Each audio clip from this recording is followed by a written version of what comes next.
গালাজ দিবে। ডক্টর ইউনূসের কাছে আমাদের সময় চাওয়ার দরকার নাই। প্রত্যেকের হাতে ঝকঝকে তরবারি থাকবে, ওইখানে তাকে জবাই করে দিতে হবে। কথা বলেন ঠিক কিনা?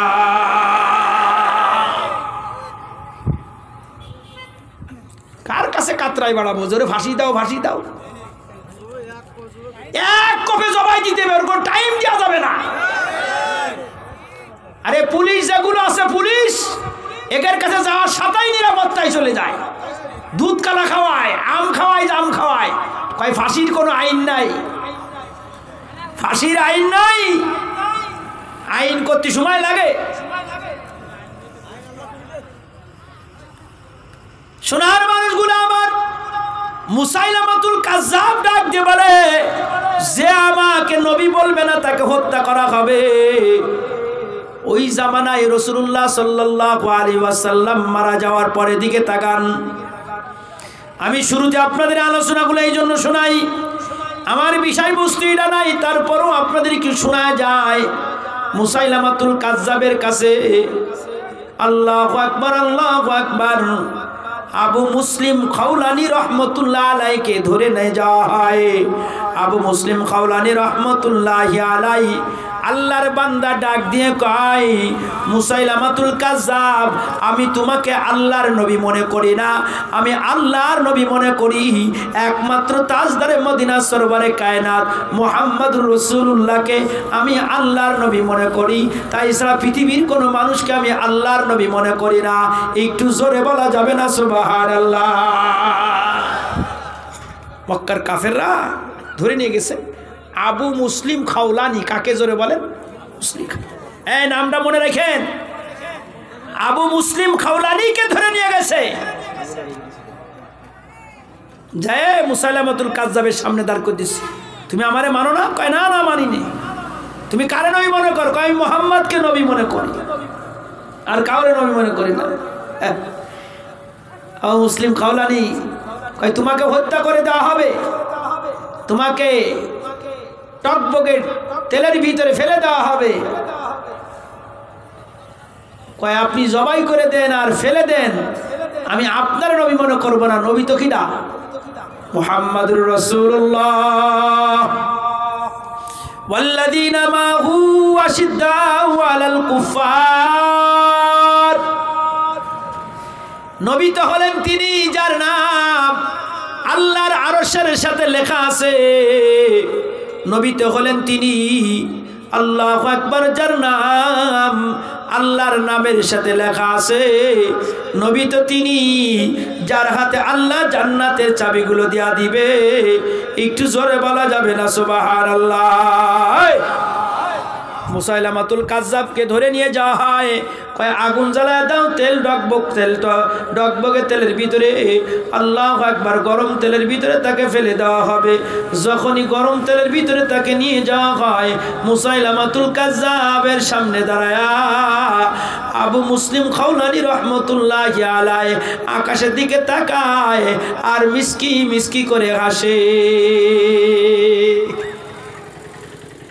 ওই জায়গায় আগুন জ্বালানো হয়, ওইখানে তেল গরম করা হইতেছে, আর মুসাইলামাতুল কাজ্জাবকে নিয়ে যাওয়া হয়, আগুনের ভিতরে ফেলে দেওয়া হবে। রে 18 মাইলের সোনার মানুষগুলো আমার, আমরা একটু মাহফিলে আসবো ওয়াজ শোনার জন্য, আমরা সে ওয়াজ শোনার জন্য এখানে আসতে চাই না। আমরা ওযু করে নামাজ পড়তে চাই না। আল্লাহ টাকা দিছে, টাকার ভিতরে আমরা একটু হজও করতে চাই না। সোনার মানুষগুলো মুসাইলামাতুল কাজ্জাবকে যখন আগুনের ভিতরে ফেলে দেওয়ার জন্য নিয়ে যাওয়া হয়, মুসাইলামাতুল কাজ্জাব মিসকি মিসকি করে হাসে। আল্লাহু আকবার, আল্লাহু আকবার। যখন জ্বলন্ত ডেকের ভিতরে ফেলে দেওয়া হয়, মক্কার সমস্ত কাফের বেঈমান গুলো তাগা তাগা দেখে যে তার গায়ের একটা লোম মুসাইলামাতুল কাজ্জাবের জ্বালানো আগুনের ভিতরে, তেলের ভিতরে আবু মুসলিম খাওলানিকে যখন ফেলে দেওয়া হয়, তার গায়ের একটা লোম আগুনে স্পর্শ করি নাই। একটু জোরে বলা যাবে না সুবহানাল্লাহ? আর একটু জোরে বলো না সুবহানাল্লাহ? আরো জোরে সুবহানাল্লাহ? এই আগুনের ভিতরে ফেলছে মক্কায়, মদিনায় খবর ছড়ায় গেছে আবু মুসলিম খাওলানিকে আগুনের ভিতরে ফেলে দেওয়া হয়। গরম তেলের ভিতরে ফেলে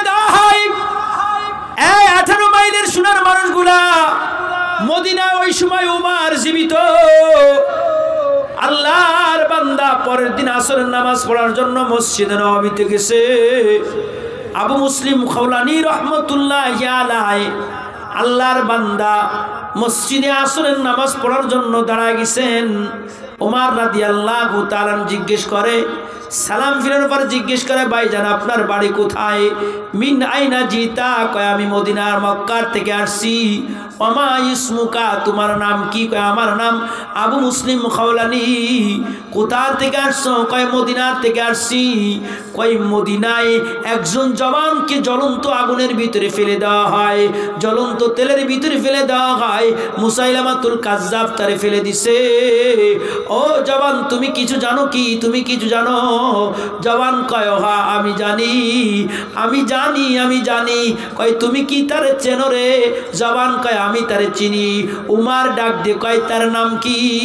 কয় তার নাম হলো আবু মুসলিম খাওলানী। কয় আবু মুসলিম খাওলানী কি মদিনায় আসতে পারে? কয় আবু মুসলিম খাওলানী এখন তোমার দরবারে তোমার সামনে দাঁড়িয়ে আছে।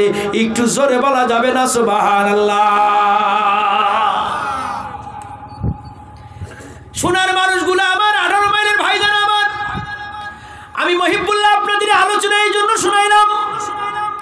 ঘরের ভিতরে রসুলের মহব্বতের ছেলে তৈরি করতে হবে, ঘরের ভিতরে স্ত্রী তৈরি করতে হবে যারা নবীর সুন্নাত অনুযায়ী চলে। ঘরের ভিতরে মেয়ে তো তৈরি করতে হবে, এমন মেয়ে যেই মেয়ে নবীজির সুন্নাত অনুযায়ী চলে। আল্লাহ এমন ছেলে বানাইতে হবে যেই মেয়ে আল্লাহর নবীজির সুন্নাত অনুযায়ী চলবে। আল্লাহু আকবার, আল্লাহু আকবার। যাদের জিন্দেগি নবীজির সুন্নাত অনুযায়ী হবে, ওই বান্দাদের মরতে দেরি হবে, আল্লাহর জান্নাতে যেতে দেরি হবে না। একটু জোরে বলা যাবে না সুবহানাল্লাহ?